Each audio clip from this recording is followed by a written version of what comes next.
Hello, everybody. This is Steve McKeon. And this is Lupe Munoz, and this is the Leadership Exchange. And we're into episode 9, Steve, now. We're going to talk a little bit around leading by focusing on intent versus action. During World War II, there was 27,000 soldiers that were not with their assigned unit, not with their parent unit. It could have been complete chaos. And these were the paratroopers that were supposed to go and drop behind enemy lines, German enemy lines at the time. It was a big part of the operation. It would have been a disaster because the air defense of the German army caused havoc to all the paratroopers that were dropping. And so you find all these 27,000 soldiers scattered everywhere. They're not where they were supposed to be when they landed. And somehow they still manage to be successful with their mission. And there was one key reason, and that's the topic of our discussion today, is they understood the commander's intent, and that allowed them to pivot, adjust, to be able to achieve what they needed to do. It's a big testament to the power of the commander's intent. We're going to call it, for this discussion, though, the leader's intent, because they're one and the same. It was a huge victory, obviously, for the Allied forces, for the U.S. Some would argue that would not have happened had those paratroopers not been effective with what they needed to accomplish. And they did that largely because of the commander's intent was well known. Lupe, I think the important point for a leader to understand, and one of the key takeaways there with that great story, is that in advance of the activity, you really need to be able to define the mission for the teams. The author, Patrick Lencioni, covers some detail around the importance of really developing that North Star of direction, right? And it's critical to understand the what he references as a thematic goal, but it's identical in the business practice to commander's intent. And he really got the idea for the thematic goal from understanding, why certain teams worked better than others. And he was looking at military, he was looking at the fire emergency response, he was looking at the hospital emergency rooms, and recognized that, they had a single mission that they were all working on together, and it was completely understood by everybody. So no matter what task you had, you knew the importance of those individual tasks to the overall mission. And so as you kind of transfer what the military's done and some of these other organizations that are critical to emergency response services into just regular work environments, it's not doesn't always have to be a crisis to develop the intent, right? Leader's intent is designed around what is the goal that's so important right now that we all need to be working towards? What are the specific areas that I need the team to understand, or that I need to understand in the delivery? So in the event that my direct leader is not there, or even, one up, I'm still moving in the right direction. I think that story really tells an excellent example of the importance of that. When you contrast being an intent-focused leader versus a task-focused leader, right? You can do both. You can operate in both realms.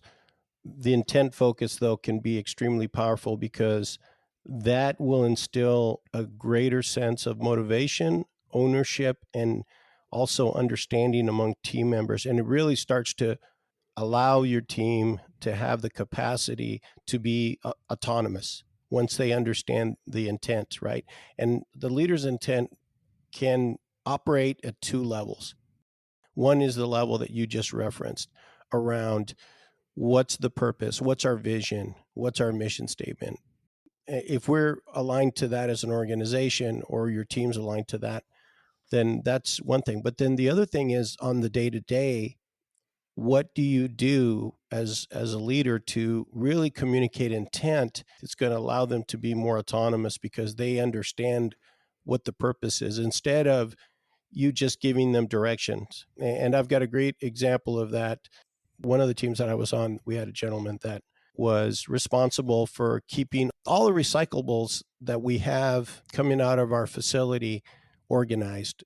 So we're talking pallets, we're talking plastic containers, you name it. It's a pretty big responsibility. There's a lot going on. And initially, when I was walking with the team, as we do every day, we stumbled into the area, and I noticed that there was an opportunity. And the opportunity was that it was very disorganized. There was all sorts of weird stuff in that area where it shouldn't be. I talked to the supervisor and I said, "Hey, what do you think the opportunity is here?" And he goes, "Well, this stuff shouldn't be here, and this stuff I could see is not organized." So I mean, he saw what I saw, and I said, "Okay, what do you think the plan should be?" And he goes, "Oh, I'm going to tell so and so to pick this up and to move these pallets and to get this stuff in the trash." And I said, "Okay, that could be an approach." I said, "But let's think bigger picture." I said, "If you tell him that now, then the next time it'll be something different. Do you think that's going to stick with him?" And he said, "Well, maybe not. I'm not sure." And I said, "Okay, let's focus on intent." And he looked at me a little puzzled, and he's like, "Well, what do you mean?" And he's like, Don't you mean the intent is to pick up the stuff and to throw it in the trash?" I said, "No." I said, "Bigger picture intent." I said, "What if we told our that same team member, hey, this is your area. We respect the area. We want to support you in whatever you need to keep the area organized. But the intent is that it's always tour ready, that it's always organized. There's never anything that shouldn't be here. And if there is anything that you need from us, then give us a call on the radio, give us a call on the phone, and we'll come and support you." The supervisor kind of lit up and he kind of understood what I was trying to tell him. And so he went and talked to this individual. And it was a week later. And all of a sudden, this place just looked amazing. And it wasn't something that necessarily was a disaster, but it just looked that much better. And I asked the supervisor, "Hey, how did it go with the discussion?" He's like, "Oh, once I talked to them, it's like everything went up a notch with this individual. They acted like they owned the place, that particular area, and it was because we had given him the intent. Instead of saying, 'Hey, pick up that, pick this up. Hey, move these over here,' we said, 'Hey, it should always be organized.' So now that applies to everything. It doesn't just apply to that one single day's opportunities, but really and this goes with most people, is they're able to take that and extrapolate that, hey, this specific example or item is not what they talked to me about, but because I understand the intent, I know that that particular item is something I should go address." And now, ever since then, the place has looked incredible. It rarely doesn't look incredible. And I believe that the supervisor's ability to understand intent versus task based leadership is what made the difference. So stop micromanaging and empower teams is kind of this general theme around intent and leadership and intent. And as we talked about in earlier episodes, there's times when you have new team members that you've got to do a little bit more of that micromanaging. This is really, as you're starting to develop your teams as a new leader, how you start to evolve out of that direct oversight of an individual and really kind of help them see, right? Help them understand the importance of their activity. And that story that you just talked about, Lupe, is really key. I'm going to talk about something a little bit different related topic though. It's what do you do if you don't get leaders intent? So I can tell you a story that happened to me early in my career. Is I had a leader that really struggled in communication, highly educated guy, but could not direct teams very well. Or we're made aware of knowledge that we're going to grow the facility that we were at from about 275 people to 1,200 people in the course of about 2 years to grow a new product line that we had. And this was a very high hazard location type of operations. And the team that I was in charge of leading, something like this would be pretty significant. We had to start understanding what the ask was, and we were not getting good feedback from my boss at the time. And there wasn't really a next layer up that I could go to. It was him. And so I recognized that I would need to start asking other leaders, peers basically, or maybe folks that were a little bit more senior than me, had more tenures, to, hey, what does this really mean? What are we looking at here? And so going out and really helping create the understanding of what the leader intent should be, even though it wasn't being communicated from my direct leader at the time, who was the president of the company. So I'm guessing there were a lot of other leaders that were struggling as well. But through that practice, what I recognized is that, the silos that maybe would have been in place, because, once we started reaching out, peer-to-peer relationships started to develop. We really were able to get a good handle on the mission and what needed to be done. And what that did for me is, it allowed me to go back and talk to the team that I was leading and give them some information, so that they had a good understanding now of kind of where we were going over the next 2 years, the specific areas that we would be responsible seeing we're able to grow, either in capability, or in some cases it was infrastructure. And then the empowerment that each one of them would need to take to really own different areas. So we had civil engineering with, new water, wastewater systems. We had safety systems that were needed for real critical operations within the new site that was going to be stood up. And then, we had the regular compliance work that needed to be done in this area, just to make sure that we were able to support the organization. It was really a great opportunity to see, once the team had that knowledge, they could then go out and start to execute individually on the things that they needed to work on. And then we're able to come back and meet routinely just to see how everybody was progressing. And so, unfortunately, you may not always get leader intent as a supervisor or young manager, but there's ways to go out and get it if that does happen. Awesome point that you make there, Steve. There's a video on YouTube that I really enjoyed watching. It's called Leader's Intent, and it's got a gentleman that's a retired non-commissioned officer from Army Special Operations. His name's Mark Smith, and he talks about how important that is, and how I think he states, "Hey, it's your responsibility. If you don't get it as a leader, it's your responsibility to go get it and seek it out and find out, and it will help you, especially if you're leading a team, and your team will appreciate and respect the fact that you've figured out what that intent is, even though maybe, like you said, Steve, there are a lot of leaders out there that won't give that. Sometimes it's because it just doesn't occur to them. Sometimes they just don't understand that. But being responsible to go get it, and being self accountable is, to me, what that's about. A book that you and I have folks read, Empowerment Takes More Than a Minute. Yeah, yeah.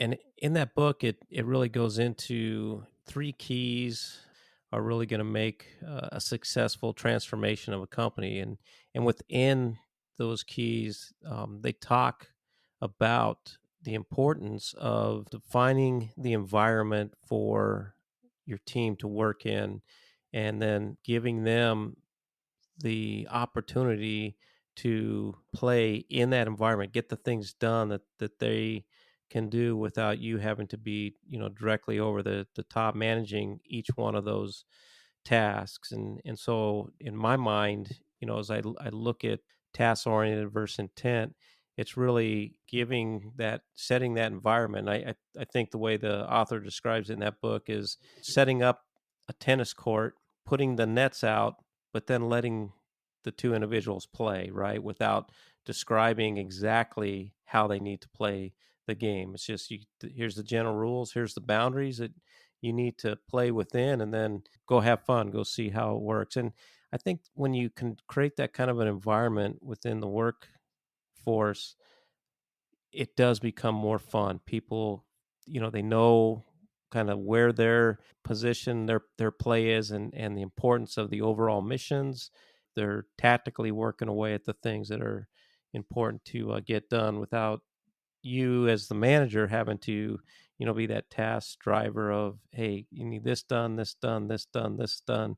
and really micromanaging the The process. other part I was thinking is when we talked about the difference between transformational and transactional.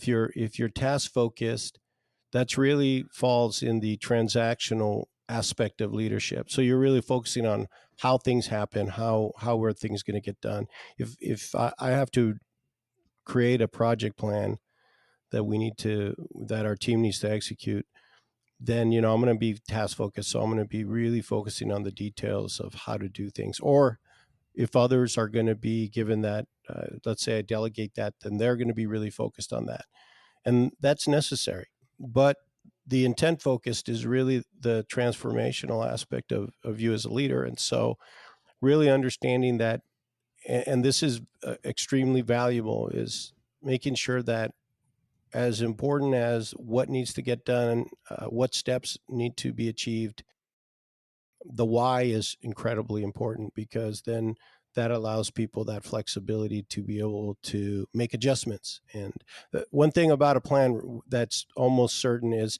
things never go according to plan, right? No plan is ever pulled off perfectly. There's always something that happens, just like it did for those paratroopers on D-Day in World War II.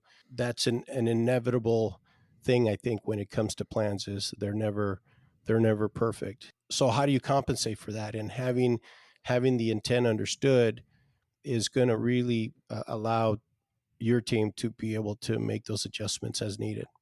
One of the courses you and I teach on leadership uses a video clip by a former naval sub commander, David Marquette, and it's all built around his learning, his going through and evolving to understand how more powerful he would be as a leader with the ability to give intent versus direction. And in the Navy at the time, the direction he was going was really kind of unthought of, in terms of how much he was giving up direct command and control to the organization. And he probably wouldn't have gotten there if he wouldn't have been dealt, a hard position of learning one naval vessel and then being assigned to a different one with, no time really to know how to operate it. So anyway, highly recommend. We'll put it in the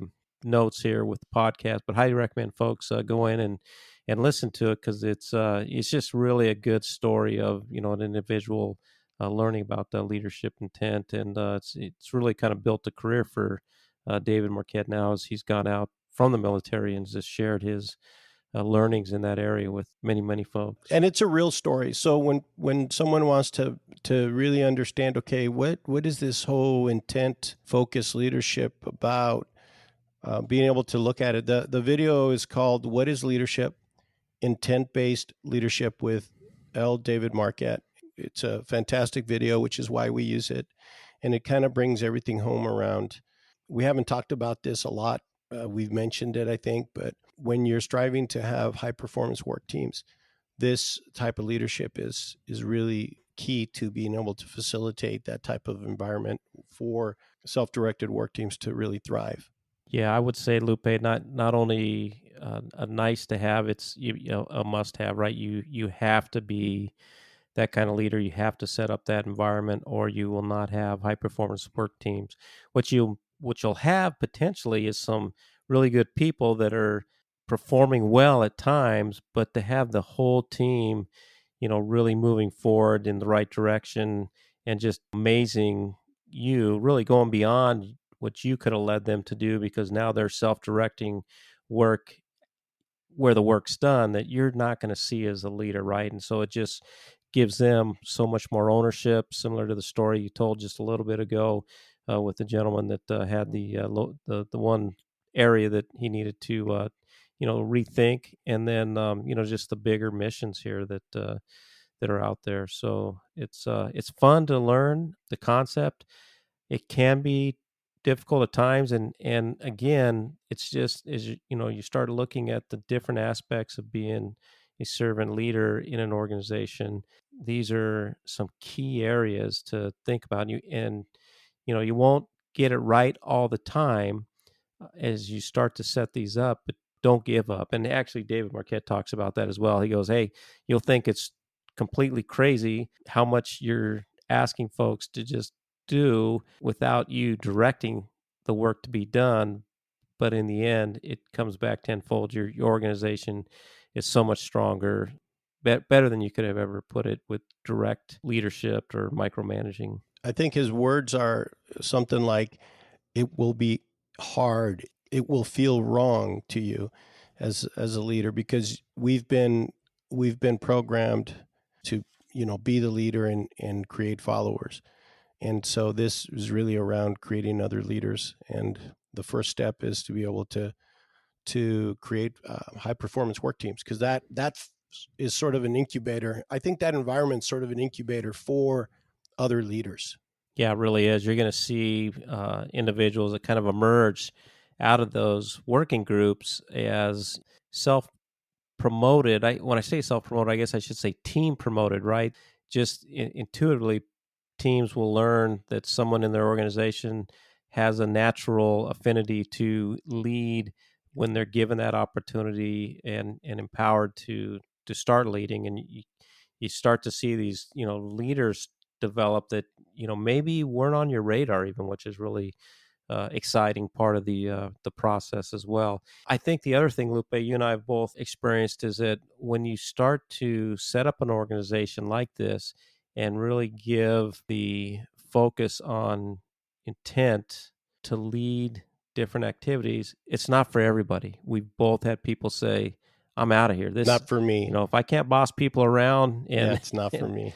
yeah, and I've got to do all this extra work on my end to think through. I just need to get something done. I don't want to do it. And I think that's one of the things, just to watch out, is that you are going to have some people that will not thrive in this environment, but the majority of the people will, and they're going to be a lot happier, working in that type of an environment.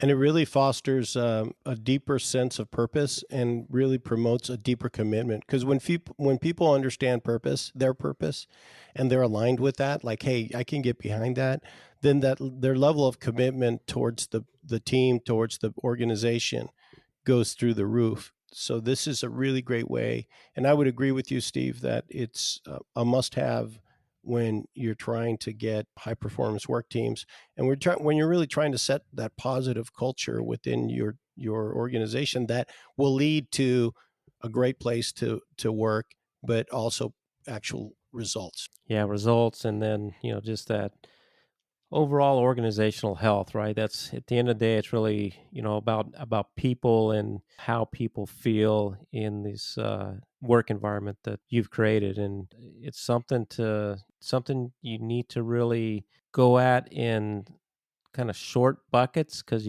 you can't go all in. Well, I guess you can if you're David Marquette and you have no choice.